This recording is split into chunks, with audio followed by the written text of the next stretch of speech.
G'day and welcome back to Reality Check Q&A after my little absence trotting around South America and the deep remote parts of the Pacific.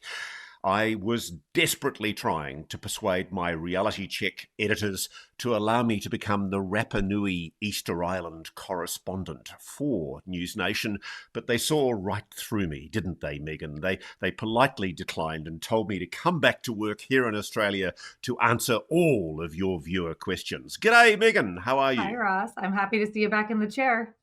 Nice to be back here. Nice to be back here. And what a busy time. Goodness gracious me. Is there going to be disclosure? Is Mr. Trump going to make an announcement? I have a funny feeling it's all going to be a bit of a big yawn. But let's give it a go, Megan, and answer some of these viewer questions about that.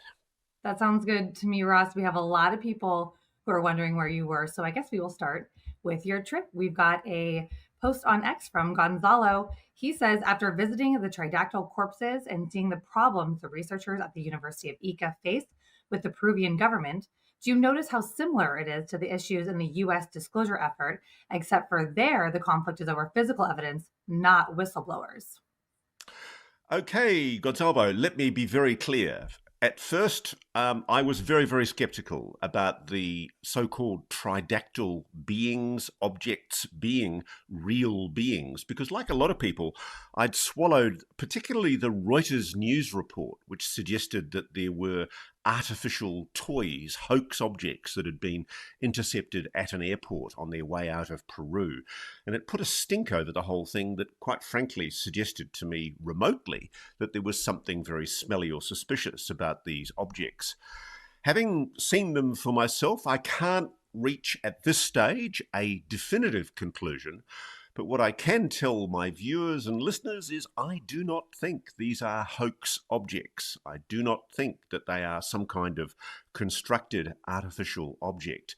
The scans and indeed the visual inspections that we were allowed to do in three separate locations of three separate groups of beings blew me away. Frankly, they are real, whatever they are. What needs to be done, and this is what we're hoping we can do with the story that we will be airing, is find scientific researchers who are rigorously independent and determined to do the quality DNA and other forensics testing that allows us to confirm the already independently researched findings that have been done by US, Mexican and Peruvian scientists, suggesting there is indeed something anomalous about these objects. And yes, I do agree, there is a similarity to the way that the issue has been, how does one say this, psyoped, disinformed. I have no doubt at all that someone along the way has been putting down poison for the Tridactyls story. I was as fooled as everyone else. I'm not saying definitively that they are alien beings or indeed anything anomalous, but I certainly agree that we've got over a probative hurdle, which means that they should be properly, rigorously investigated. They deserve full scientific investigation, and I'm in no doubt whatsoever about the credibility, the authenticity, and the sincerity of the scientists that we met in Ica, Lima, and Cusco, all of whom are desperate to have the research that they've done verified and independently reviewed by some of the world's top scientists. I just wish the US showed as much open-mindedness about the issue on other issues with the subjects of UAP in the United States. I can tell you that there are good scientists in South America that genuinely want this issue investigated. They're not bludgeoning me or any other researcher to reach a conclusion. What they want is independent, verified, peer review research. And by golly, that's what we're going to try and help them get. They deserve it. I think they're authentic and credible people. Let's see whether the objects that they've got can be prosaically explained, or are they, as the evidence perhaps suggests, are they evidence of some perhaps pre-human advanced technology civilization, or are they evidence of some civilization that existed contiguously with humans, which went largely undiscovered? Some of the evidence suggests they might have lived through to as late as 800 AD. But some of the evidence also suggests that they may be as old as 13,000 plus years. It is mind blowing. And I can tell you, Megan and dear Reality Check viewers, it blew me away to hold those incredible objects in my hands and look at the complexity of their construction. They are no way artificial objects. They are not toys, they're not hoaxes. Whatever they are, they're real and they need investigation. Well, we look forward to bringing everybody 4+ episodes of your entire trip. Very Four, excited to see goodness all that. me, goodness Maybe me. more, maybe more. Well, we're going to move on to another huge story that happened while you were gone. Age of Disclosure. It came out. People are seeing it. We've got a question on X from Guitar and Jits. Please ask him about Marco Rubio's latest comments on the Age of Disclosure from the Fox Hannity interview with Marco Rubio. His comments don't inspire any confidence. I agree. I mean, I think, frankly, it's clear Marco Rubio, in his interview with Sean Hannity, has acknowledged that the interview was done, he said 3 or 4 years ago. That's not true. It was about 2 years ago. My understanding is it was the winter of 2023. He knew full well what he was saying, and I'm told by people close to the project that he was fully aware of the edits and how his views were being represented. It's perhaps unfortunate that now that he's the acting National Security Advisor as well as the Secretary of State, I would find it very hard to believe that Marco Rubio has not been briefed, read in, i.e. security briefed into the legacy program.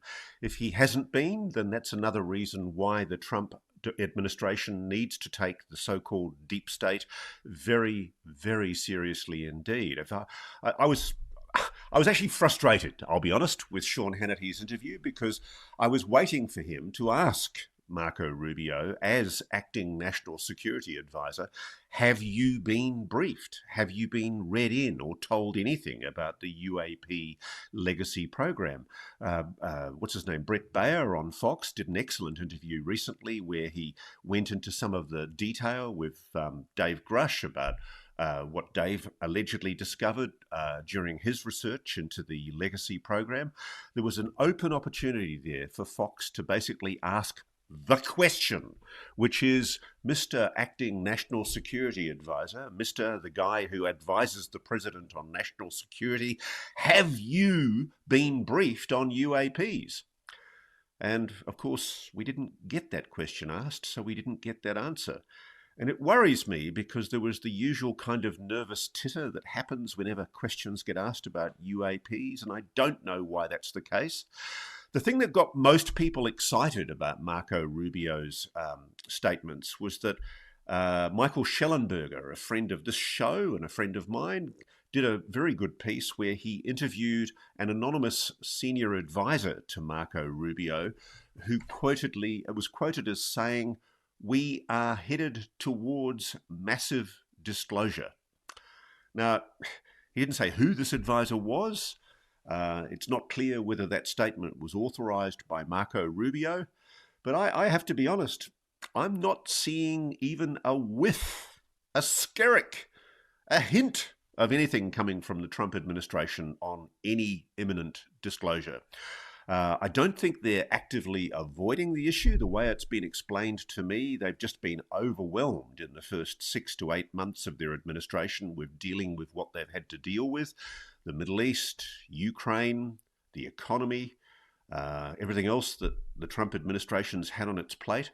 Maybe the subject of the biggest story in human history, the greatest secret that mankind has ever known, has perhaps been relegated to a lower priority. I have no idea why.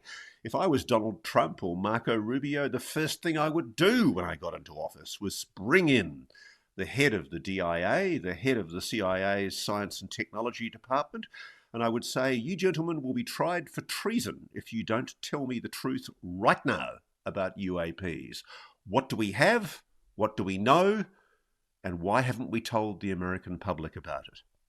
And if they haven't asked that question, that is a dereliction of their responsibility as officers of executive government that are entrusted by the American people to protect the American Constitution. Because fundamentally at the heart of all of this, Marco Rubio, Donald Trump, every other member of the administration knows that it is an article of the US Constitution that requires that Congress be informed about any expenditure that has been done in its name. And if it's true that there's been billions, perhaps trillions of dollars expended on a legacy UAP retrieval and reverse engineering program, even if a president has issued an executive order or a PED, a Presidential Emergency Action Directive, that does not excuse the obligation to notify Congress. And if Marco Rubio has not asked the question as acting National Security Advisor about the legacy program, he bloody well should be, because this is the biggest story in human history and the public have a right to know. Ross, I totally agree. And I'm not one to start a fight with Sean Hannity, but I have the transcript in front of me. And I just want to point out one thing that I would love to hear you touch on. The very first question of the interview is, I want to start this out with a fun question. So it's just confusing to me, is the mainstream media starting to take this topic seriously, or do they still need to kind of make a joke out of it before they even start discussing it with somebody like Marco Rubio?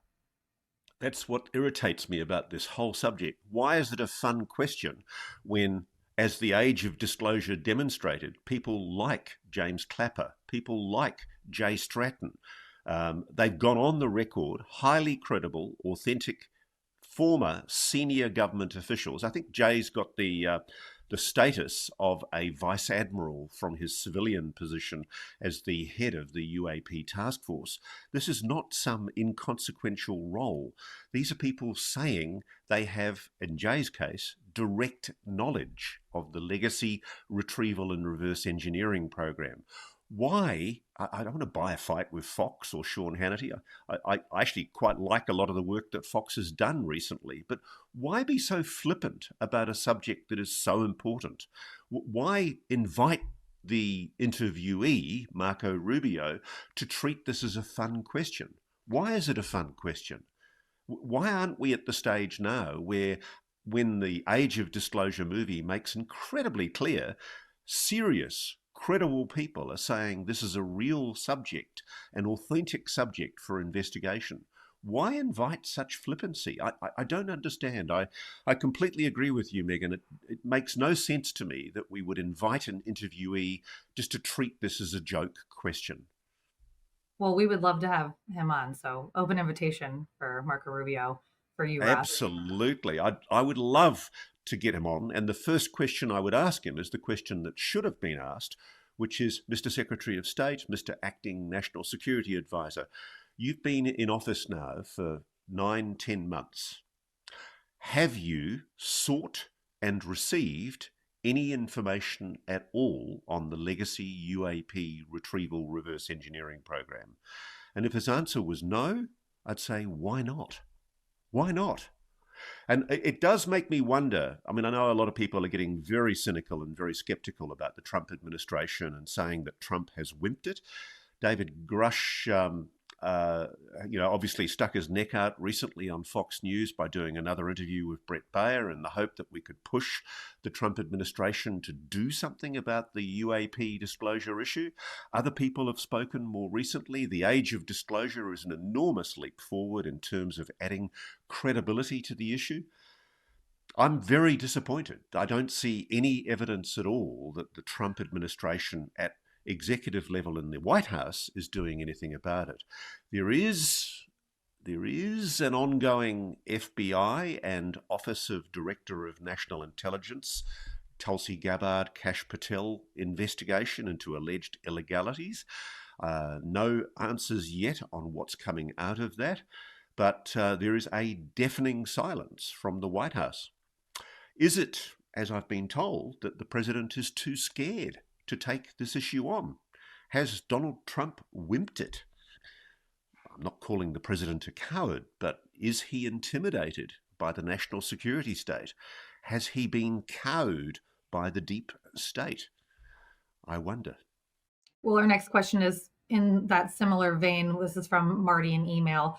Hi, Megan Ross. Appreciate your efforts on this subject. As someone who has been following this fascinating mystery for over 30 plus, I'm starting to feel we are on the brink of an announcement, especially after hearing the comment in the last week from various individuals, David Grush, etc., that efforts are ongoing in the Trump White House. Ross, did you notice within the end credits of Age of Disclosure, Bob Fish was an advisor? Is that significant?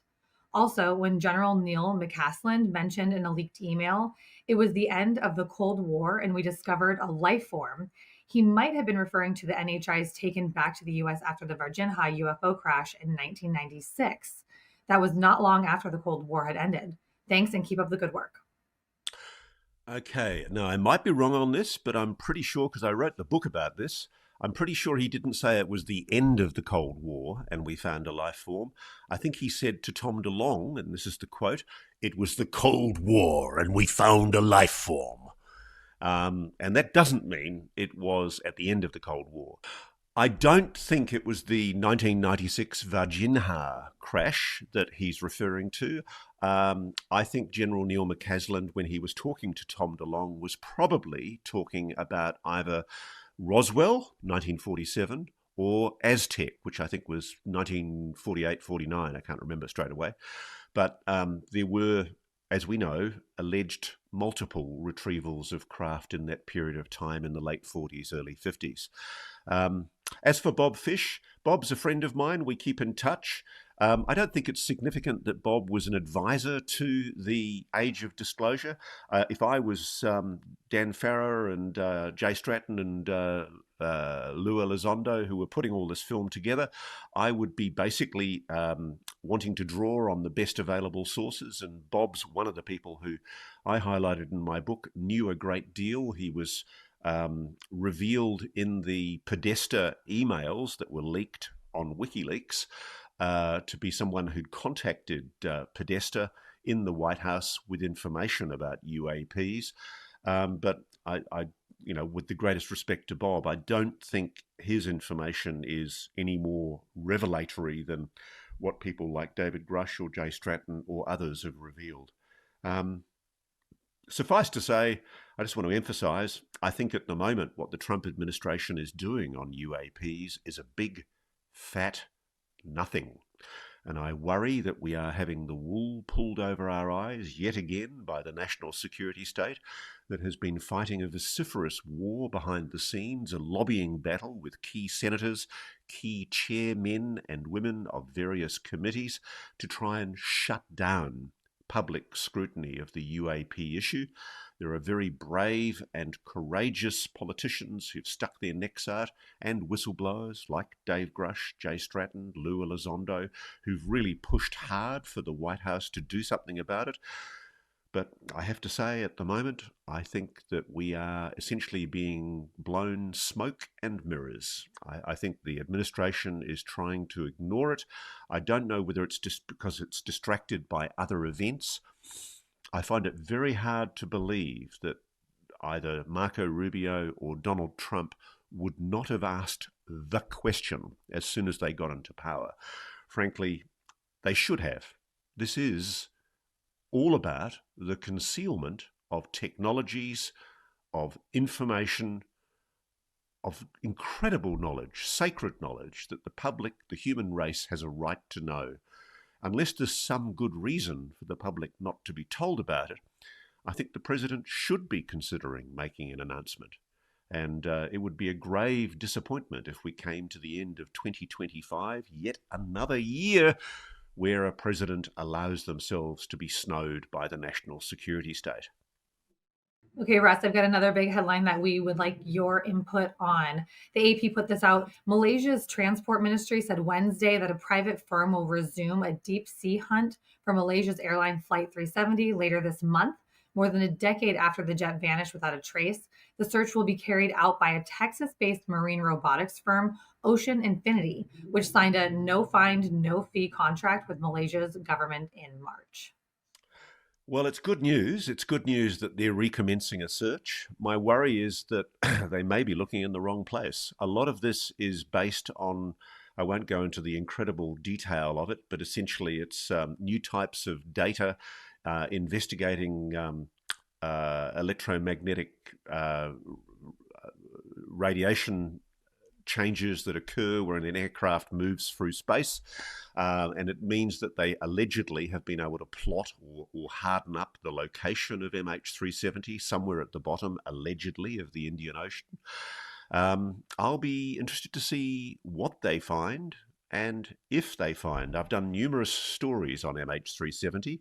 As viewers would know, I do not subscribe to one conspiracy theory that MH370 was taken by orbs into some kind of portal, which is based on a now discredited CGI, and at risk of attracting the vociferousness of several raving nutters on UAP media, I just don't give that theory any currency at all. But I do think that there's something anomalous about the disappearance of MH370.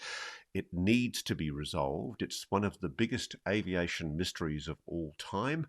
And I'm actually in touch with people in Malaysia at the moment. I may be bringing a future story to Reality Check with some new information from Malaysian researchers, which interestingly enough suggests that MH370 may be in an entirely different location from where the ocean infinity people will be searching. So it'll be very interesting to see what comes out of this search. It's good news, though.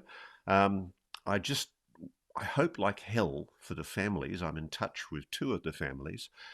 People forget that there are loved ones who've been agonizing for 10 years now to get an answer about this, and it causes them real pain when there is a lot of wacky conspiracy theories peddled about cover-ups and lies. So the public do deserve answers, especially the people, the families of those who were lost. Absolutely, Russ. We will go to our next question posted on X. This is from Guy Incognito. Who is the person you trust the most in the government when it comes to being open and honest about the phenomenon, and why? I can't name that person. In fact, there's multiple people in government who are helping me on a confidential basis. I trust them the most because they have been consistently accurate in terms of what they've told me about the legacy UAP retrieval and reverse engineering program.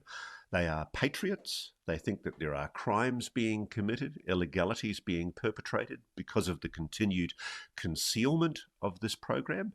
They think that there are sections of the Pentagon and the intelligence community and private aerospace who have exceeded lawful authority and are basically acting ultra vires above the law. And they think it's time that they were brought into check. I can't name those people because to do so would be to jeopardize their confidentiality. But suffice to say, there are real patriots in the American government, good people who recognize the public's right to know. In government, I guess if you were to nominate people in government, does it constitute being in government to be working as a staffer for a member of Congress? If that was the case, I'd nominate Dave Grush, because David Grush has consistently been, in my opinion, the most accurate and the most truthful reteller of what he knows. And I just hope that at some stage he gets the vindication he deserves. The first ever Reality Check Disclosure Award goes to Dave Grush. All right, here's an email from Joe. G'day, Ross. If Brandon has dire wolf DNA, wouldn't it be the ultimate evidence, not to mention a sweet up yours, if he invested in producing a clone? Love your work. Thanks, mate, Joe. Okay, just to give our audience some background to this, a few months ago I did a reality check with Brendan Fugel where we went through some of the revelations from the latest Skinwalker Ranch series. And unlike a lot of people, I actually applaud the science that's being done by the scientists on Skinwalker Ranch. I don't think it's a government disinformation project, and I think they are doing good, solid work. And I'm persuaded that Brandon is genuine when he says that he will not allow the people that are doing the production to put in knowingly false information. I'd love to hear from anyone, by the way, who a lot of people claim to me that there's stuff on Skinwalker that's false. I'd love to hear your evidence. The interview I did with Brandon, we talked about the fact that a partial potential dire wolf carcass was found by a riverbank on Skinwalker Ranch. Why is this significant? Well, firstly, it's significant because there are allegedly no wolves in Utah. More importantly, the dire wolf died out 10,000 years ago. It's not meant to exist currently. The bits that were found, from memory, I do recall it was a jawbone and some other DNA material. It was DNA tested by a company known as Colossal Bioscience. And yes, they are the people who are going on to try to clone a new dire wolf, a modern day dire wolf. They made a claim, I think, back in April this year that they had successfully cloned or were about to successfully clone, but there's some skepticism about that.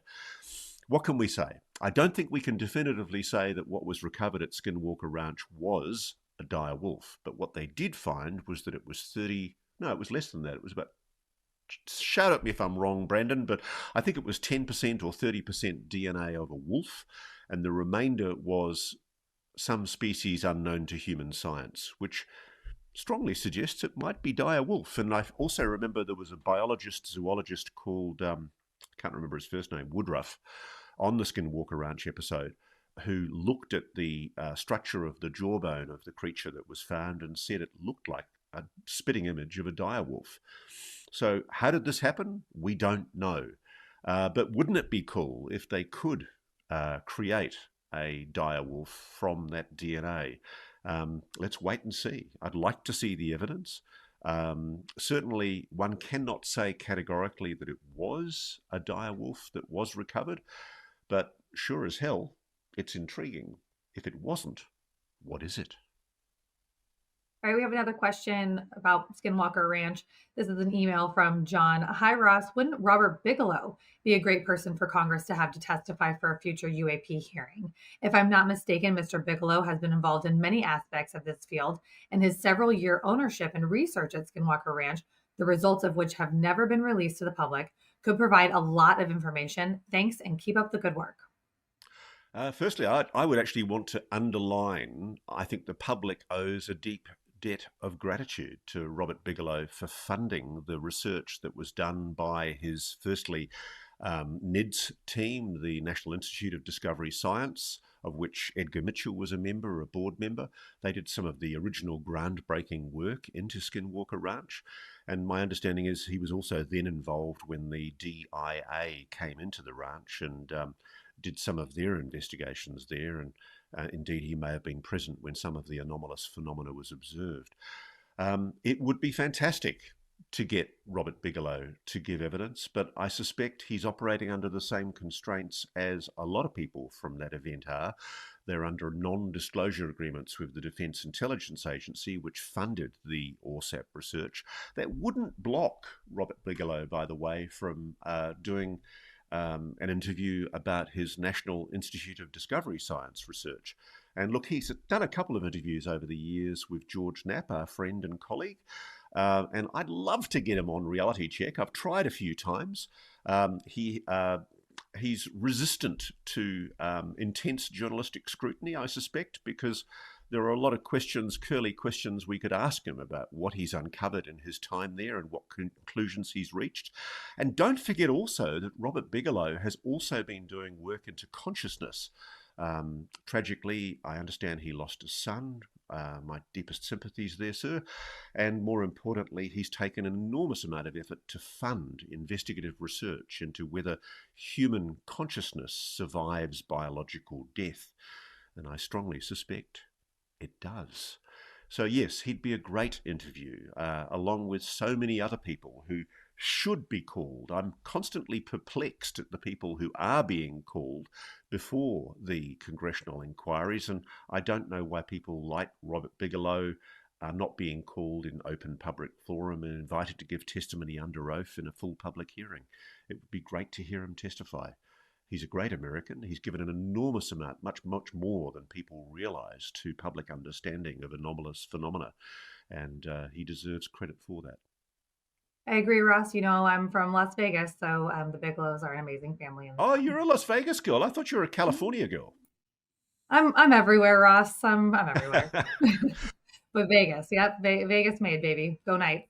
Okay, I just want to give a quick plug to the state of the World Forum, which is being held online, hosted by my friend Jim Garrison and myself on the period 14th to the 17th of December this year.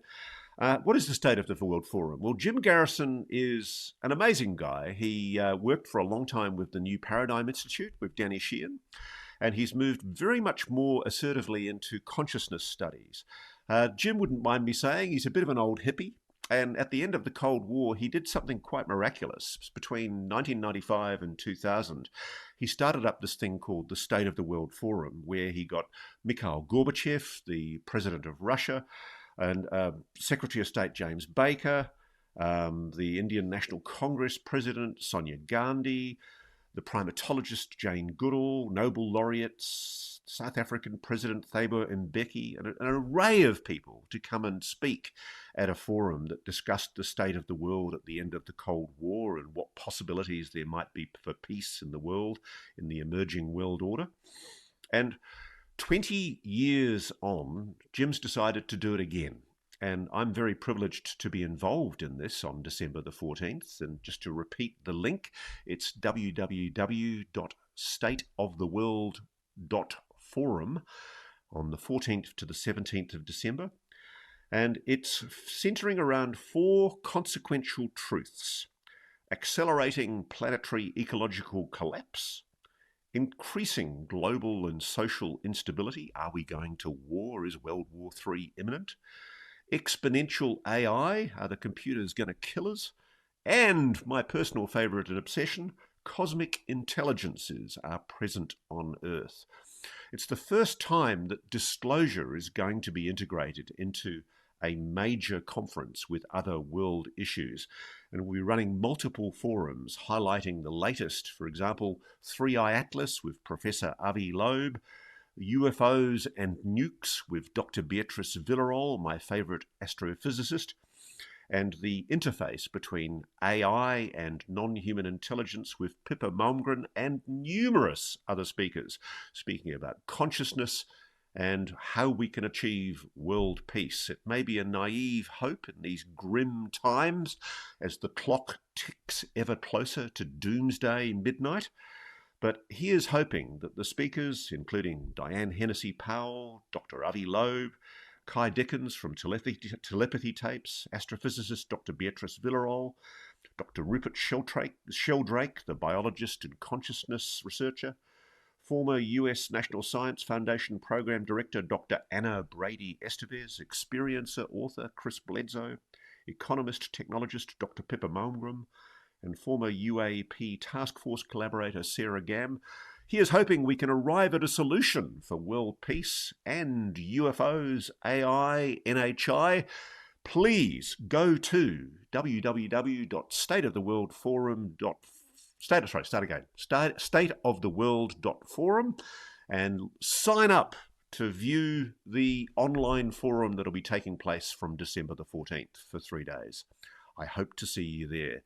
Thank you so much for joining us here on our first Reality Check Q&A since I've come back from South America. NewsNation cruelly rejected my bid to become the Rapa Nui correspondent. I had dreams of pina coladas and sashaying beach holiday for the rest of my life. It wasn't going to happen, but it was an amazing story, and we're looking forward to bringing you those stories very, very shortly on Reality Check and NewsNation. We're going to be doing something very special on the Tridactyl beings. And don't forget, you can always send your questions to us for Q&A at realitycheck@newsnationnow.com. Yep. Wonderful. Thanks so much for joining us, and thank you, Megan. Thank you, Ross.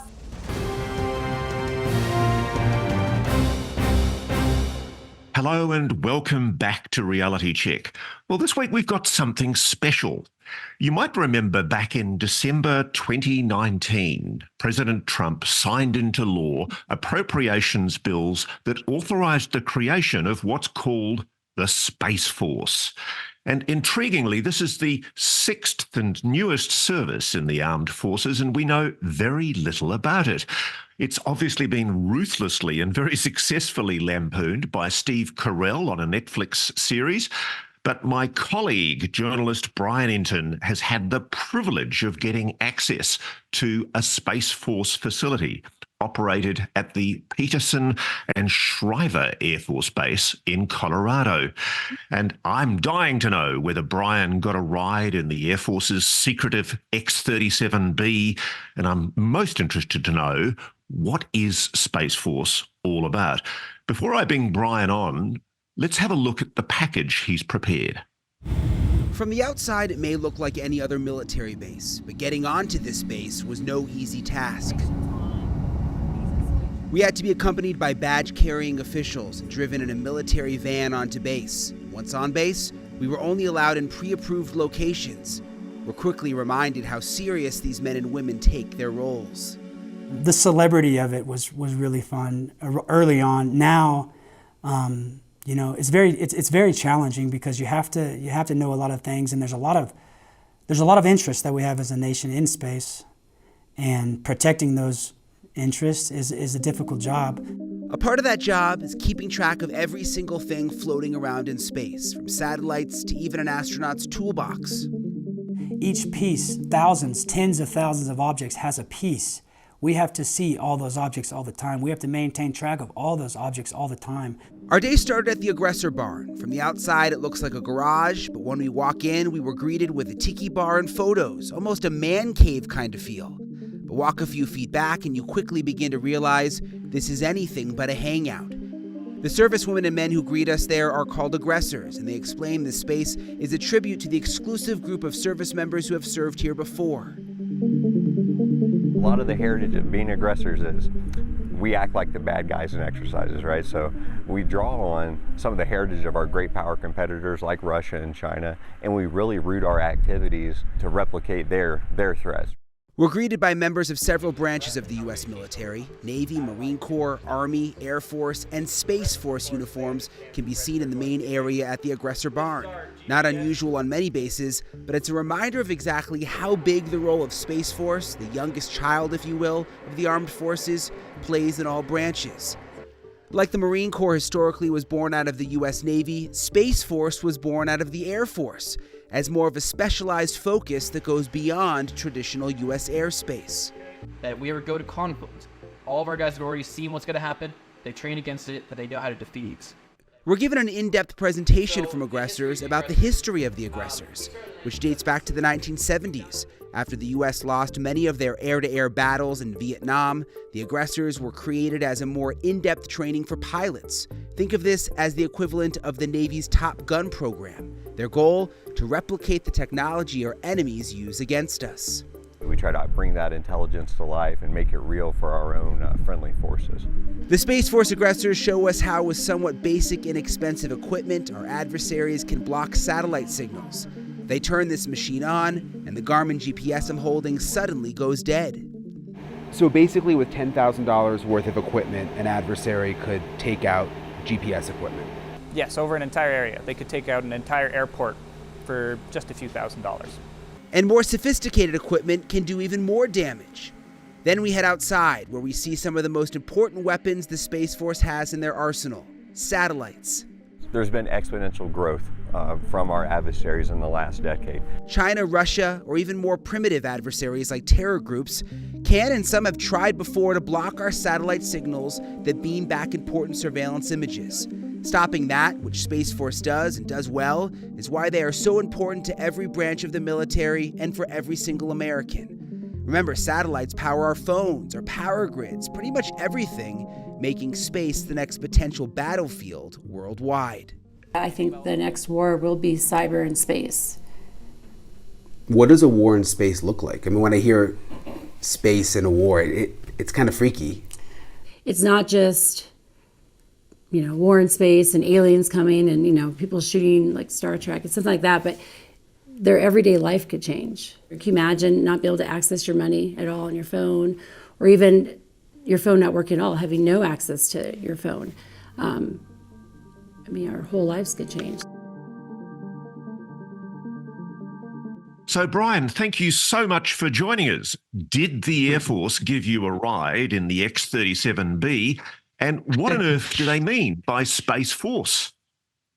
I wish, Ross, I wish we would have gotten a ride in it. No, we've been trying for quite some time, probably 3 or 4 months, to get onto a Space Force base. And you can imagine with the military, there was all sorts of back and forth and hoops to jump through and background checks. And we finally got onto those bases in Colorado. We didn't get a ride, but we did get to see, it was interesting access to see sort of behind the scenes of what they do. And of course, you only get to see the things that they want to show you. I mean, you know how frustrating it can be doing some of these military stories because it's a very controlled environment, but it was still really eye-opening. So one of the things that intrigued me off the top is there was a young Space Force officer you interviewed called Devin Rushing, who's what's called a Delta II weapons officer. Now, as I understand it, my friend, there's an outer space treaty that forbids the use of weapons in outer space. What on earth is Space Force doing talking about weapons? What's this reference to weapons all about? Yeah, it's a good question. And it's the first question I asked him too. Like, what exactly does your title mean? It all sounds very sci-fi, almost like out of a movie. When they say weapons officer, it's sort of like a generic term. It's kind of weird, but it doesn't actually refer to specific weapons. At least that's what they say. And they won't talk about having any weapons in space. Like I said, there's a ton of like confidential behind the scenes stuff that they weren't allowed to talk about, but they're not acknowledging any weapons in space. And when I asked him what the title meant, he said, "Oh, it's more of just a generic term. And it doesn't mean anything about a specific weapon or anything." But they did say, in terms of like war in space, they do believe that the next world war will be in outer space and fought in space. They were very clear about that, which is why, it's now the sixth branch of the military in the U.S., why they say it's so important, Space Force. Yes, I saw your interview there with the Chief Master Sergeant who said, "I think the next war will be cyber in space." And then she went on to say, "It's not just war in space and aliens coming, people shooting like Star Trek." What do you mean, not just? I'm having a bit of fun here, but I mean, really, it appeared to contemplate the possibility that part of this is being prepared for the possibility of engagement with something else. Yeah, it's interesting. I went into this really wanting to get the answer to that question. Of course, I've followed all of your UFO reporting and done a little bit of it myself. And I was very interested in what they knew about UFOs because they have surveillance in space really unlike anyone else. I mean, they can see, again, they'll only tell us so much, especially when it comes to the equipment and the satellites they have. But, they say they can see 22,000 miles, maybe even more into space. And they've got an entire unit of Space Force. Their entire job around the clock, 365 days a year, is just monitoring space and monitoring every single little object that they can see. So, of course, I was interested in, like, do you ever see unidentified objects out there? And they were very quick to shut me down. They do not want to talk at all about UFOs or aliens or anything like that. They just kept going back to their entire mission being national defense and threats on Earth, like mainly like China and Russia. So they're not denying it. They didn't categorically deny that they're seeing anomalous objects in space. They just didn't answer the question. Yeah, they didn't deny it. And it's interesting. We went to the one base where their entire job is surveillance. That's their entire unit. And they've got they call them sensors that they monitor everything that they can see happening in space. And I asked them, like, is there ever anything you see that you can't identify, you're not sure what it is? Because they catalog all the items that they see. And they said even something as small as like a wrench or a bolt that came off of the space station years ago, they've got cataloged and they're tracking so they can see even really, really small objects. And I said, is there anything you come across ever that you can't identify? And they said, no, we haven't had that happen, which again, I mean, I think not that they were coached on what they could say to me, but they were definitely very guarded. And it's hard to believe that they're able to identify every single little object out there. But the one officer who I spoke to said that everything that they had seen, they were able to put into some kind of category. I'm fascinated that they gave you the access, Brian, and I'm actually, they're very good sports in doing this because NewsNation has been giving the Air Force particularly a very hard time, and this is an organisation that's spun off from the Air Force. But let's talk about the detail of what they're really preparing for, because their mission, let's be honest about it, their mission is fundamentally to prepare for the awful possibility of a confrontation, an international confrontation that, as you say, goes into space. We did a story recently on Reality Check where we interviewed a Major General Roger Teague, who's former very senior in Space Command, and he was talking about how the satellite command control systems that we have in place, that we've had in place since the 1950s, simply aren't enough for the job. And there is a growing concern about the bellicose statements being made by the Russians, implying that they're working on some kind of anti-satellite technology. And you might recall back in February, John Kirby, the National Security Council spokesman, he talked about the fact that there is indeed some new weapon in development by the Russians. We don't know if it's nuclear or not. We don't know anything about it. And the White House was very quick to play this down. But he did talk about the awful possibility that the Russians are developing some kind of new space anti-satellite weapon.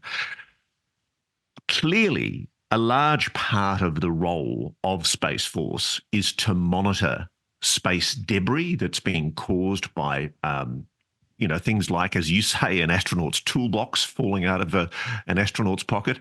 But clearly a large part of the problem is space debris. Why is space debris a problem? What did they say to you about that? Well, space debris is an issue because it could interfere or destroy or damage our satellites, which you go back to. I mean, you think about the satellites now, what an integral part they are in terms of our national defense. And if there was a war, everything for the most part is controlled by satellite now, whether it be the missiles, the aircraft carriers, GPS on the planes, even communication for our soldiers, out in the field, when they're in conflict. So if one of our adversaries was able to take out a satellite or have some kind of technology to interfere with our satellites, they could take down all of those systems, which would, be a major issue for the military. So that, from what they tell me, that's really Space Force's number one mission and concern, is figuring out how to fight back against that, keeping an eye. I mean, there's been reports, you mentioned Russia, there's been reports even within the last couple of months of China launching something into space that they weren't exactly sure what it was. At least that's what they're telling us. Could it have been some kind of new technology to try to take down satellites? That's the kind of thing that Space Force told us that they're most concerned with. And they call them guardians. Instead of like soldiers, they're called guardians. And they took us into a few warehouses where they showed us some of the technology that they're developing to be able to counteract some of those. They call them like GPS jamming devices that would take down the communication equipment. Now, that was very interesting because I think they actually demonstrated to you how easy it is to disrupt the satellite communication signals that allow the receipt of GPS signals. How easy is it? What did you see? Yeah, it's very easy. I mean, they have the equipment there that our adversaries would have, and even some basic equipment that like rogue terror groups could use. I mean, it looked pretty basic. I mean, it's like old radio equipment, it looks like. And so they have it there so that they can study it and figure out how to fight back against it. And so they had me hold like a Garmin GPS and showed me that when they turned some of this equipment on, it literally jammed the GPS signal. So it even goes beyond space. I mean, obviously, they're worried about China and Russia having really advanced technologies where they could interact with our satellites. But even on the ground, there's jamming equipment, they say, that our adversaries have. And again, even, smaller terror groups and not even that organized of groups have, that they can use on the ground, point towards like a group of soldiers or even like an aircraft carrier that can actually try to jam the satellite signal from the ground, which, as you can imagine, would be a huge issue. Look, it's quite understandable too that a lot of what we're talking about in Space Force is surrounded in secrecy, because what we are really talking about is the awful probability that in the event of some international confrontation, the first thing that any foreign adversary would do is to try to take out our satellite infrastructure.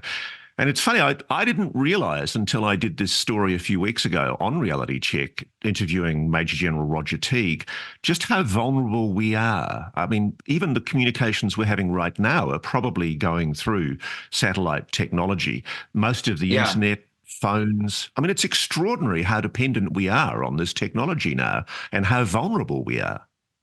It is. I mean, when you think about it, and I thought a lot about it after I went out to the Space Force base, and I hadn't really thought about it either. But obviously, national defense is one thing, but all of our banking systems go through satellite. Power grids are controlled through satellite for the most part. You go to the ATM, you go to check out at the grocery store, all of that. You try to use the GPS in your car. So if someone was able to take out any of those key satellites up in space, they could disrupt everything. And that's why it's so important. And you mentioned, I mean, Space Force is new. It came around in 2019 under the Trump administration. There was a part of the Air Force that was doing this work before, but it's so important now that it needed to become its own sixth branch of the military. And it's interesting, it got kind of politicized. People kind of made fun of it that weren't fans of Trump. And you mentioned the Steve Carell show. And you Google it on YouTube, there's all sorts of parodies of Space Force. But when I was doing my research for this story, even as far back as former President Bush and Obama, they were all trying to create this new branch of the military. It had been in the works for decades. They all realized how important it was. It just finally came to fruition under former President Trump. I have to say, they're cool uniforms. I like the Delta. Yeah. What does the Delta patch mean? Do you have any idea what the Delta patch signifies?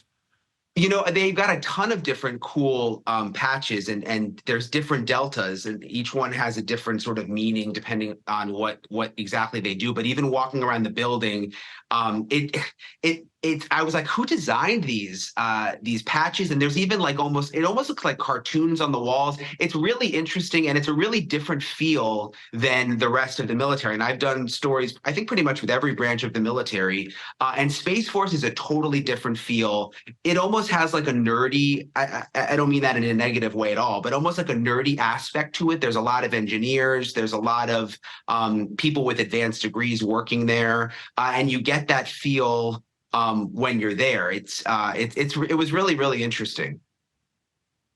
It's interesting, one of the things I've done in the past was I embedded with American forces at a place called Al-Assad Air Base in Iraq. And when I was doing my preliminary research before I spoke to you, I looked and saw that the first combat operations that the Space Force were involved in was the detection and tracking of the Iranian missiles that were actually fired on the Al-Assad airbase. And I've got friends who were there at the time, and I know how grateful they were that there was early warning. I mean, there were still casualties, sadly, as a result of that attack. But it's very interesting because I think there's a tendency, and I'm guilty of this, there's a tendency to think that Space Force is something that's easily lampooned and that it's a bit of an indulgence to start talking about having a force in space when we're not even talking about a war in space. But it's quite clear that when they're talking about combat operations, what they're also looking at are things like terror groups. I mean, the Houthis in Yemen who are firing missiles at boats in the Red Sea. We're worrying constantly, of course, about North Korea potentially testing new weaponry out over the sea towards Tokyo and other places. And it's quite obvious. For example, here in Australia, we have enormous facilities in Western Australia that are part of this Space Force monitoring system for space debris. And my sources tell me anomalous objects. So whether they're being candid with you or not, Brian, I'm very sure that they are picking up what are called fast walkers. You didn't hear that term being used around the traps in the Space Force headquarters?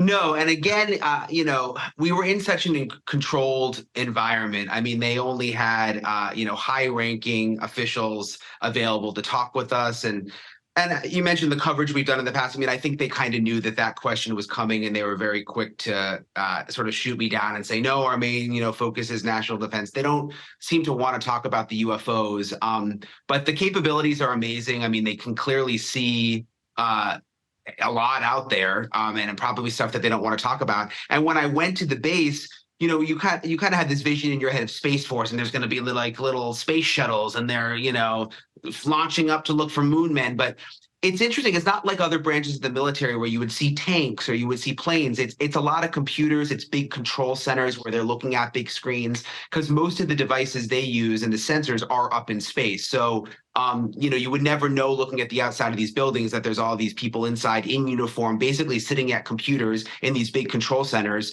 just spending 24 hours a day monitoring screens for the most part. Yeah, it's interesting. I mean, I respect the fact that there's a lot of things they can't talk about for national security reasons. And look, I'm very sure we do need a space force, because it's quite clear that the Russians particularly, but also the Chinese, have been experimenting with anti-satellite weaponry. And General John Raymond, who I think was a previous commander of Space Force, he spoke out a couple of years ago saying that the Russians had experimented with literally maneuvering some kind of mobile satellite in between two communications satellites.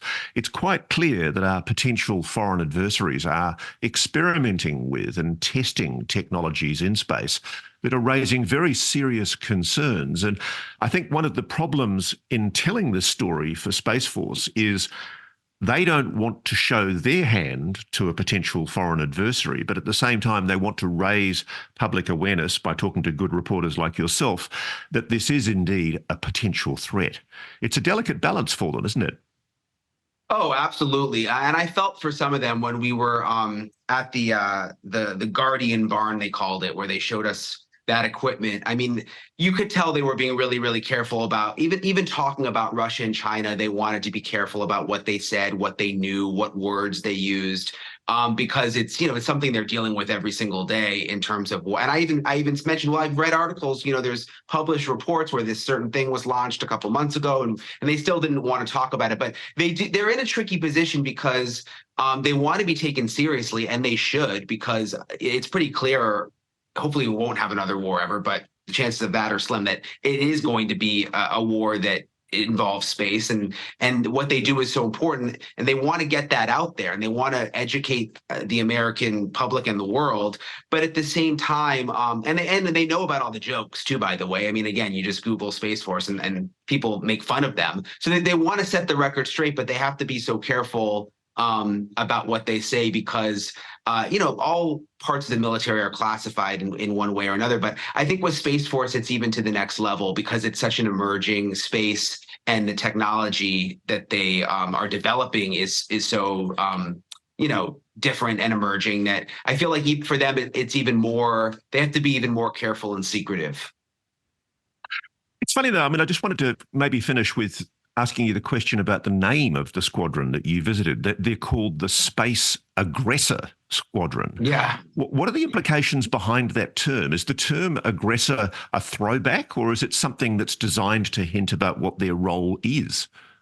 Yeah, it's funny you say that. Kind of like you said, the gentleman with the weapons title. It's the same kind of thing they explained to me, and it's a throwback. It's not, because aggressive. And they talk about space warfare, and you think of like weapons, and you hear the term aggressor, and you think about them being aggressive. And no, they say that again is just the title, and doesn't refer to like anything specific that they're doing in terms of like any kind of aggressive behavior. And again, there's only so much they could tell us. But from what they'll say publicly, there are no like weapons per se that they're operating actually in space right now. Well, they're not allowed to under the Outer Space Treaty. Yeah. But I think to be fair to Space Force and Space Command, it's quite obvious there is a growing concern that the Russians and the Chinese are potentially moving towards breaching the Outer Space Treaty, which was signed, I think, back in 1967. So very, very good reasons for why the Space Force has been created. And as I've said, there are people I talk to here in Australia, people in my government, who are very proud of the role that Australia plays in helping the detection of space objects. And there are arrays that have been erected right across Western and Southern Australia to actually assist in this work. And I think there's a huge amount of pride here in Australia that as part of the Five Eyes Alliance, we're feeding information, intelligence from space into Space Force and other commands, including Space Command. So I think your trip was a very fruitful and interesting one, Brian, and thank you very, very much for talking to us about it. Yeah, thanks for having me on, Ross. It's always nice to see you. Good on you. Nice to talk to you. So full marks, frankly, to Space Force for giving Brian Enton the access that he did get. It's important that I think we do acknowledge there is important work to be done in space, albeit a lot of it shrouded in national security secrecy and the importance of not upsetting potentially our foreign adversary rivals. So before I go today, there are a few viewer questions that have come in, and we always like to try and respond to our audience. So I'm going to knock off a few of those. One viewer asks me, I mysteriously know about the atomic atmospheric test and its ramifications. Why does a former senior general not know? I think that's a reference to Major General Roger Teague when I was asking him about the Starfish Prime explosion, which was a test of essentially anti-satellite and electromagnetic pulse weaponry by the United States right back from through the 1950s into the early 1960s.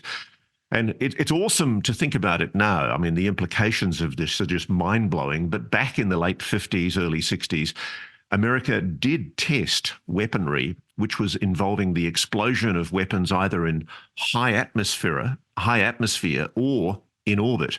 And the biggest one of all, I think, was called Starfish Prime, and it was exploded over atolls in the northeastern Pacific.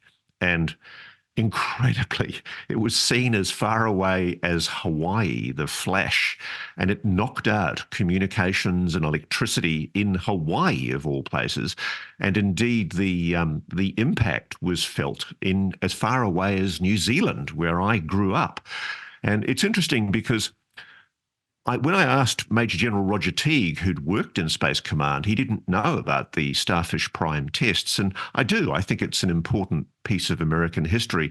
If we are expecting our foreign adversary rivals to not deploy anti-satellite weaponry, it does have to be acknowledged that America, along with every other nation involved in space, China and Russia, has at different times tested anti-satellite weaponry. And most recently, I think the US used an F-15 to knock out an old satellite in space just to demonstrate that capability.